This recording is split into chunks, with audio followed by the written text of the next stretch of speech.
Hello dear, एक बार फिर से आप सभी को मेरे चैनल में स्वागत है। तो जैसा कि पिछले वीडियो में हमने देखा कि क्लास 10th के मैथ का सिलेबस क्या था और उस क्लास 10th के मैथ में कौन कौन से चैप्टर पढ़ने थे। तो हमने देखा कि क्लास 10th में टोटल 15 चैप्टर पढ़ना था। तो आज से हम लोग फर्स्ट चैप्टर को स्टार्ट करेंगे। तो आज का जो हमारा चैप्टर होगा उस चैप्टर का नाम क्या है? तो उस चैप्टर का नाम है वास्तविक संख्या। वास्तविक संख्याएं, वास्तविक संख्याएं जिसे हम लोग कहते हैं रियल नंबर। जिसे हम लोग क्या कहते हैं बच्चों? जिसे हम लोग क्या कहते हैं? Real number, real number. तो आइए इसको स्टार्ट करते हैं। तो इस चैप्टर को स्टार्ट करने से पहले, जैसा कि हम जानते हैं इस चैप्टर का ही नाम है वास्तविक संख्या, तो हमें मालूम होना चाहिए कि वास्तविक संख्या आखिर हम लोग कहते किसे हैं। तो सबसे पहले वास्तविक संख्या का हम लोग क्या समझेंगे? परिभाषा को समझेंगे। तो आइए समझते हैं कि वास्तविक संख्या का परिभाषा क्या होता है। इसका परिभाषा हम लोग कैसे दे सकते हैं? तो परिभाषा यानी इसका डिफिनीशन, इसका डिफिनीशन किस प्रकार से हम लोग लिख सकते हैं? तो हम लोग लिखेंगे कि वे संख्याएं जिसका वास्तविक मान होता है, जिसका वास्तविक मान होता है और जिन्हें संख्या रेखा पे प्रदर्शित किया जा सके, उसे ही हम लोग क्या कहते हैं? वास्तविक संख्या कहते हैं। उसे हम लोग क्या कहते हैं? वास्तविक संख्या कहते हैं। तो आइए इस बात को हम लोग नोट करते हैं। यानी वे संख्याएं, वे संख्याएं, वे संख्याएं जो जिसका वास्तविक मान होता है, वे संख्याएं जिसका वास्तविक मान होता है, वे संख्याएं जिसका वास्तविक मान, जिसका वास्तविक मान होता है, जिसका वास्तविक मान होता है और और जिसे और जिसे संख्या रेखा पर और जिसे संख्या रेखा पर प्रदर्शित किया जा सके। संख्या रेखा पर, संख्या रेखा पर क्या किया जा सके? तो प्रदर्शित किया जा सके, प्रदर्शित किया जा सके, प्रदर्शित किया जा सके, किया जा सके। तो उसे हम लोग क्या कहेंगे? तो उसे तो उसे हम लोग तो उसे हम लोग क्या कहेंगे बाबू? तो उसे हम लोग कहेंगे वास्तविक संख्या। तो उसे हम लोग क्या कहेंगे? वास्तविक संख्या। उसे हम लोग वास्तविक संख्याएं कहते हैं, वास्तविक संख्याएं कहते हैं। अगर हम लोग दूसरे शब्दों में लिखें, अगर इसका जो डिफिनीशन है अगर हम लोग दूसरे शब्दों में लिखें तो क्या लिख सकते हैं?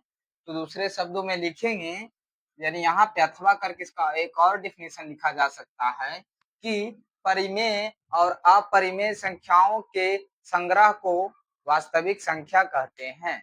फिर से एक बार सुनिएगा, परिमेय और अपरिमेय संख्याओं के संग्रह को क्या कहते हैं? वास्तविक संख्या कहते हैं। तो यहाँ पे ये भी लिख सकते हैं कि परिमेय परिमेय और अपरिमेय, परिमेय और अपरिमेय संख्याओं के संग्रह को, परिमेय और अपरिमेय संख्याओं के संग्रह को संग्रह को क्या कहते हैं? वास्तविक संख्या कहते हैं। क्या कहते हैं बाबू?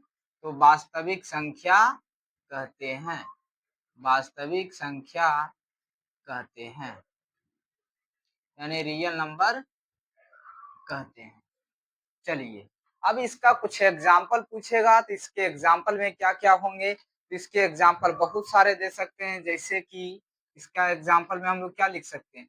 √2 लिख दो, -3 लिख दो, या तो -2/5 लिख दो, या 2√3/√3 लिख दो। ये सारे के सारे जो हैं वो सभी क्या कहलाएंगे? वे सभी के सभी क्या कहलाएंगे? वास्तविक संख्या कहलाएंगे। यहाँ पे जितने भी एग्जाम्पल दिए हुए हैं ये सारे के सारे एग्जाम्पल किसके हैं? वास्तविक संख्या को।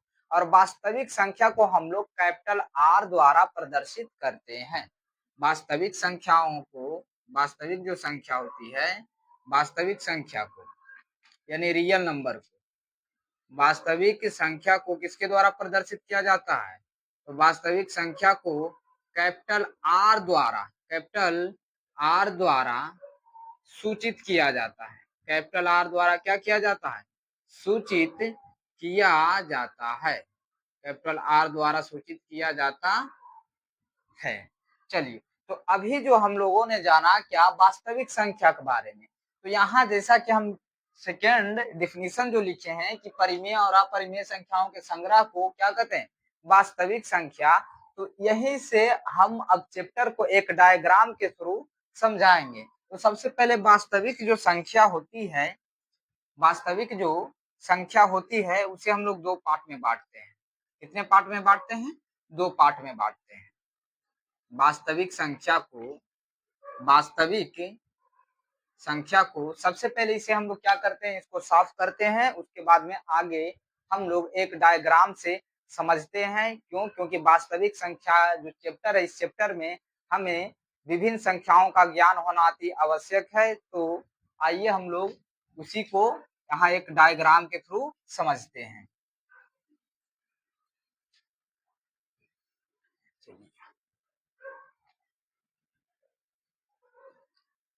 चलिए, तो जैसा कि यहाँ पे देख रहे हैं वास्तविक संख्या है, तो जो वास्तविक संख्या होती है ये दो तरह की होती है, यानी दो पार्ट में इसको बांटते हैं। जिसमें से एक होता है परिमेय संख्या। क्या होता है? परिमेय संख्या। परिमेय संख्या जिसे हम लोग क्या कहते हैं? इसको हम लोग कहते हैं रेशनल नंबर। और दूसरा होता है अपरिमेय संख्या। कौन सी संख्याएं? अपरिमेय संख्याएं होती है। अपरिमेय संख्याएं होती है। परिमेय संख्याएं दूसरा क्या होती है? अपरिमेय संख्याएं। कि जो परिमेय संख्याएं होती है इसे हम लोग क्या करते हैं? इसे भी दो भागों में डिवाइड किया जाता है। इसे भी हम लोग दो पार्ट में बांटेंगे। परिमेय संख्या कितने भाग में बांट देंगे? दो भाग में बांटेंगे। और यहाँ जो अपरिमेय संख्याएं हैं, अपरिमेय संख्याएं का कुछ एग्जाम्पल यहाँ पे दे सकते हैं।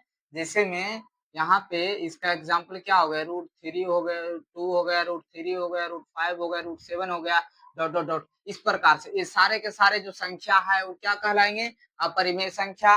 अगर पाई की बात करें तो पाई भी एक अपरिमेय संख्या है। अब परिमेय संख्या हम लोग किसे कहेंगे? जो p/q के फॉर्म में लिखा जाए और यहाँ पे q नॉट इक्वल टू क्या होना चाहिए? जीरो। यानी q का जो वैल्यू हो कभी भी जीरो नहीं होना चाहिए, यानी डिनोमिनेटर का जो वैल्यू है जीरो नहीं होना चाहिए। तब हम कहेंगे कौन सी संख्या है? परिमेय संख्या। परिमेय संख्या का अगर एग्जाम्पल पूछे जाए तो सीधे याद रखना है कि रूट से जो संख्याएं बाहर लिखी जाती है वो सारी के सारी क्या कहलाती है? परिमेय संख्याएं कहलाती है। और एक और चीज जैसे कि यहाँ पे देख सकते हैं, जैसे यहाँ पे मान लीजिए 2 लिख दिए, 3 लिख दिए, या मान लीजिए 3/2 लिख दिए, तो ये सारे के जो संख्या लिखे हैं इस संख्या क्या है? परिमेय संख्या है। अगर यही दे दे कि बताइए √25 जो है परिमेय है या अपरिमेय, तो √25 जो है यानी √25 जो है एक परिमेय संख्या। क्यों? क्योंकि ये रूट से 5 बाहर निकलेगा, और जब रूट से संख्या बाहर आ जाती है तो उसे हम लोग परिमेय संख्या कहते हैं। क्या कहते हैं? परिमेय संख्या कहते हैं। जैसे यहाँ पे एक और क्वेश्चन अगर इस प्रकार से दे दिया जाए 2√3 और यहाँ पे दे दे √3, अब पूछ दिया जाए कि बताइए ये परिमेय है कि अपरिमेय है, तो ये जो संख्या होगी वो कौन सी संख्या कहलाएगी? परिमेय कहलाएगी। क्या कहलाएगी? परिमेय। क्यों? क्योंकि √3 से √3 को कैंसिल करेंगे तो हमारे पास क्या बचेगा? 2 बचेगा, जो कि एक परिमेय संख्या है। तो हम कह सकते हैं इस प्रकार से कि अगर रूट से बाहर आ जाए तो उसे हम लोग क्या कहेंगे? परिमेय संख्या। अगर रूट में ही रहे, रूट से बाहर ना आए, तो उसे हम लोग क्या कहेंगे? अपरिमेय संख्याएं कहते हैं। अब यहाँ से समझते हैं प्राकृत संख्या के बारे में। कि कौन सी संख्या के बारे में? प्राकृत संख्या के बारे में समझते हैं। प्राकृत संख्या से पहले हम लोग पूर्णांक समझते हैं। क्या समझते हैं? पूर्णांक, जिसको हम लोग कहते हैं इंटीजर। क्या कहते हैं? इंटीजर कहते हैं। तो पूर्णांक संख्या हम लोग किसे कहते हैं? तो पूर्णांक संख्या का अगर एग्जाम्पल हम लोग देखें तो पूर्णांक संख्या कुछ इस प्रकार से हम लोग लिख सकते हैं, डॉट डॉट डॉट करके यहाँ पे मान लो -3, -2, -1, फिर यहाँ पे 0, -1, 2, उसके बाद 3 डॉट डॉट डॉट इस प्रकार से करके। तो ये जो एग्जाम्पल हमने लिखा है वो पूर्णांक संख्या का एग्जाम्पल है, यानी इंटीजर का ये क्या है, एग्जाम्पल है। अब यही इंटीजर को हम लोग 3 पार्ट में बांटते हैं। कितने पार्ट में बांटते हैं? 3 पार्ट में, जिसमें से पहला जो पार्ट होता है उसे हम लोग क्या कहते हैं, ऋणात्मक पूर्णांक। कौन सा पूर्णांक? ऋणात्मक पूर्णांक कहते हैं बच्चों। क्या कहते हैं? ऋणात्मक पूर्णांक कहते हैं। और दूसरा जो होता है उसे हम लोग क्या कहते हैं, शून्य पूर्णांक। क्या कहते हैं? शून्य पूर्णांक कहते हैं, शून्य पूर्णांक। और तीसरा जो होता है उसे हम लोग क्या कहते हैं, धनात्मक पूर्णांक कहते हैं। क्या कहते हैं बच्चों? धनात्मक पूर्णांक कहते हैं, धनात्मक पूर्णांक। तो यहाँ जैसा आप देख रहे हैं इधर यानी प्लस सॉरी जीरो जो है, जीरो के लेफ्ट साइड में जितने भी संख्याएं लिखी जाती है माइनस में, वो सारे के सारे क्या कहलाते हैं, ऋणात्मक पूर्णांक कहलाते हैं। क्या कहलाते हैं? ऋणात्मक पूर्णांक। और शून्य जो है, शून्य के राइट साइड में, राइट साइड यानी इस साइड में प्लस में जो संख्याएं लिखी जाती है उसे हम लोग क्या कहते हैं, धनात्मक पूर्णांक कहते हैं। यानी किसी भी पूर्णांक के आगे अगर प्लस का चिन्ह लगा दिया जाए तो धनात्मक पूर्णांक कहलाएगा, अगर माइनस का चिन्ह लगा दिया जाए तो ऋणात्मक पूर्णांक कहलाएगा। लेकिन शून्य जो है वो ना तो धनात्मक पूर्णांक है और ना ही तो ऋणात्मक पूर्णांक है, बल्कि इसे हम लोग शून्य पूर्णांक कहते हैं। तो जैसा कि यहाँ पे धनात्मक पूर्णांक का अगर एग्जाम्पल हमसे पूछा जाए तो धनात्मक पूर्णांक का एग्जाम्पल क्या होगा? 1 होगा, 2 होगा, 3 होगा, 4 होगा, 5 होगा, 6 होगा, इस प्रकार से डॉट डॉट डॉट करके। तो ये जो धनात्मक पूर्णांक हुआ इसी को हम लोग कहते हैं, धनात्मक पूर्णांक को ही हम लोग कहते हैं प्राकृत संख्या। कौन से संख्या हम लोग कहते हैं? इसे ही हम लोग कहते हैं प्राकृत संख्या यानी नेचुरल नंबर। क्या कहते हैं बच्चों? प्राकृत संख्या यानी नेचुरल नंबर कहते हैं। और यहाँ पे ऋणात्मक पूर्णांक को हम लोग किस प्रकार से लिखेंगे? तो -1, -2, -3, -4 ये जो एग्जाम्पल दिया हुआ है वो किसका है? ऋणात्मक पूर्णांक का है। तो यहाँ पे हम लोग ऋणात्मक पूर्णांक को अभी छोड़ते हैं, हम लोग धनात्मक पूर्णांक और शून्य पूर्णांक को समझते हैं। तो धनात्मक पूर्णांक को हम लोग क्या कहते हैं? प्राकृत संख्या यानी नेचुरल नंबर कहते हैं। अगर यही धनात्मक पूर्णांक में शून्य पूर्णांक को भी क्या किया जाए? ऐड किया जाए, अगर जोड़ दिया जाए तो यानी इसमें शून्य मिलेगा, तब यह कहला जाएगा पूर्ण संख्या यानी होल नंबर। क्या कहलाएगा? होल नंबर यानी पूर्ण संख्याएं कहलाएगी। चलिए यहाँ पे आप लोग समझे होंगे कि धनात्मक पूर्णांक, ऋणात्मक पूर्णांक और शून्य पूर्णांक किसे कहते हैं। और यहाँ से धनात्मक पूर्णांक को हम लोग क्या कहते हैं? प्राकृत संख्या कहते हैं। क्या कहते हैं? प्राकृत संख्या। और उसी प्राकृत संख्या में अगर शून्य पूर्णांक को भी क्या किया जाए? मिला दिया जाए, यानी धनात्मक पूर्णांक और ऋणात्मक पूर्णांक मिला करके क्या बनाता है? यह एक पूर्ण संख्या बनाता है। पूर्ण संख्या क्या बनाता है? पूर्ण संख्या बनाती है। चलिए तो अब यहाँ से हम स्टार्ट करते हैं प्राकृत संख्या के बारे में। किसके बारे में? प्राकृत संख्या के बारे में। तो प्राकृत संख्या यानी नेचुरल नंबर, जिसे हम लोग इसका एग्जाम्पल क्या दिए थे, नेचुरल नंबर जो 1 से लेके शुरू होता है और इस प्रकार से अनंत तक जाता है, तो उसे हम लोग क्या कहते हैं? प्राकृत संख्या कहते हैं। अब प्राकृत संख्या में कुछ कुछ ऐसी संख्याएं जो होती है जो 2 से डिवाइड हो जाती है, 2 से डिवाइड हो जाती है। जैसे कि यहाँ पे हम प्राकृत संख्या लिख देते हैं 4, 5, 6, 7, 8, 9, यहाँ तक हम लिख दिए इस प्रकार से डॉट डॉट। तो यहाँ पे जो लिखा हुआ है हमने प्राकृत संख्या लिखा, तो इसमें कुछ ऐसे नंबर हैं जो 2 से डिवाइड हो जाता है। तो जो 2 से डिवाइड होगा उसे हम लोग कहेंगे इवन नंबर यानी सम संख्या। उसे हम लोग क्या कहेंगे बाबू?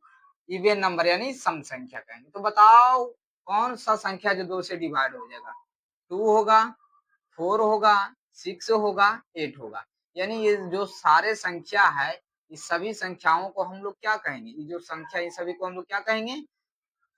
सम संख्या कहेंगे, यानी इवन नंबर कहेंगे। क्या कहेंगे बच्चों? इवन नंबर यानी सम संख्या कहेंगे। चलिए तो यहाँ हमने क्या देखा कि जो 2 से डिवाइड हो जाए, अगर मान लिया जाए वैसी संख्याएं जो 2 से डिवाइड अगर ना हो तो उसे हम लोग क्या कहेंगे? तो जो संख्या 2 से डिवाइड नहीं होता है उसे हम लोग ओड नंबर यानी विषम संख्या कहते हैं। तो विषम संख्या किसे कहते हैं? जो 2 से डिवाइड नहीं होता है। तो इसका अगर विषम संख्या यानी ओड नंबर का एग्जाम्पल पूछे, इसके एग्जाम्पल में क्या हो जाएगा? तो 1 होगा, 3 होगा, 5 होगा, 7 होगा और 9 होगा। ये जो संख्या है ये 2 से डिवाइड नहीं होती है, इसीलिए इन सभी को क्या कहा जाता है? विषम संख्या कहा जाता है। फिर से समझिएगा, वैसा प्राकृत संख्या जो 2 से डिवाइड होता है उसे हम लोग इवन नंबर यानी सम संख्या कहते हैं, और वैसा संख्या जो 2 से डिवाइड नहीं होता है उसे हम लोग विषम संख्या यानी ओड नंबर कहते हैं। चलिए अब आगे समझते हैं कि कुछ कुछ ऐसे भी संख्याएं इसमें होती है जो जिसका मात्र 2 ही फैक्टर होते हैं, मात्र 2 ही फैक्टर होते हैं, यानी खुद और एक से, यानी एक और अपने आप से डिवाइड होता है, इसके अलावा और किसी भी संख्या से डिवाइड नहीं होता। जैसा कि आप यहाँ पे देख सकते हैं 1 3 5 9, तो 1 जो है 1 को छोड़ करके अगर हम 3 से स्टार्ट करें तो 3 के साथ साथ 2 भी एक ऐसा नंबर है जो एक और अपने आप के अलावा किसी से डिवाइड नहीं होता है। तो जो संख्या एक और अपने आप के अलावा किसी से डिवाइड नहीं होगा उसे हम लोग अभाज्य संख्या कहेंगे। क्या कहेंगे बच्चों? तो उसे हम लोग क्या कहेंगे? अभाज्य संख्या कहेंगे। तो जो अभाज्य संख्या होगा, अभाज्य संख्या का एग्जाम्पल में हम लोग क्या लिख सकते हैं? तो 2 होगा जो एक और अपने आप के अलावा और किसी से भी नहीं कटता है।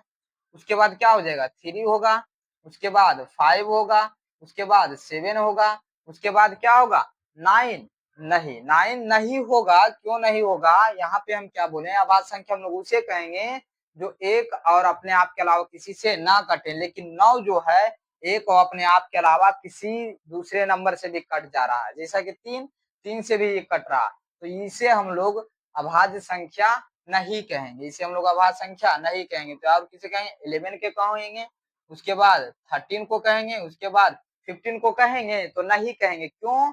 क्योंकि 15 जो है वो 3 से भी डिवाइड हो जाता है और 5 से भी डिवाइड होता है और खुद से भी डिवाइड होता है और एक से भी डिवाइड होता है। जबकि अभाज्य संख्या हम लोग उसे कहते हैं जो एक और अपने आप के अलावा किसी से डिवाइड ना हो।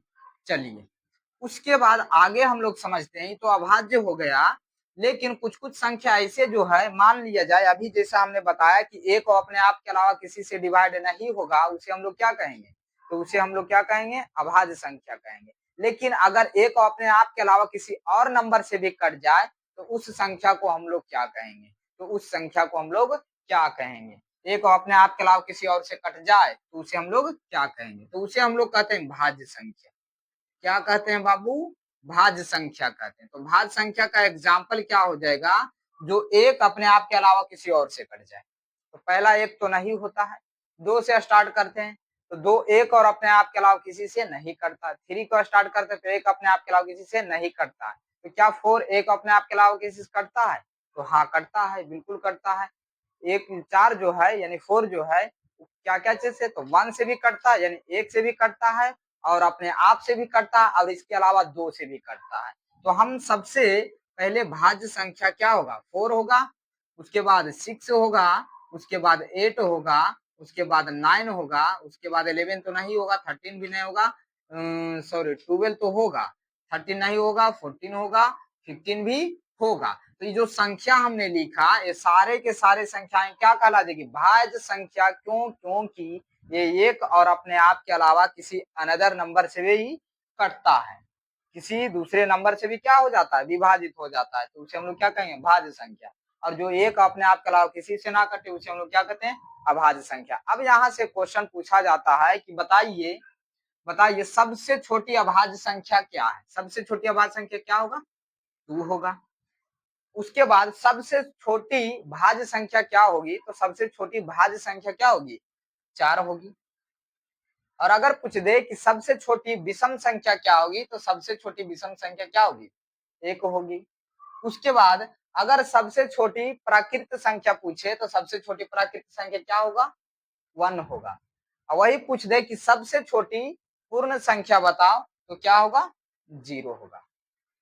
तो आई होप आप लोग वास्तविक संख्या के बारे में अच्छे से समझे होंगे। तो अभी के क्लास में हमने क्या किया? वास्तविक संख्या से रिलेटेड जितने भी सारे संख्याओं के बारे में पढ़ना था या जानना था, जो बातें जरूरी थी उसे हमने इस क्लास में समझा दिया है। और अगले क्लास में हम लोग अपने चैप्टर को सॉल्व करने के लिए कुछ थ्योरम को समझेंगे, जैसे न्यूक्लियर विभाजन एल्गोरिथम हो गया।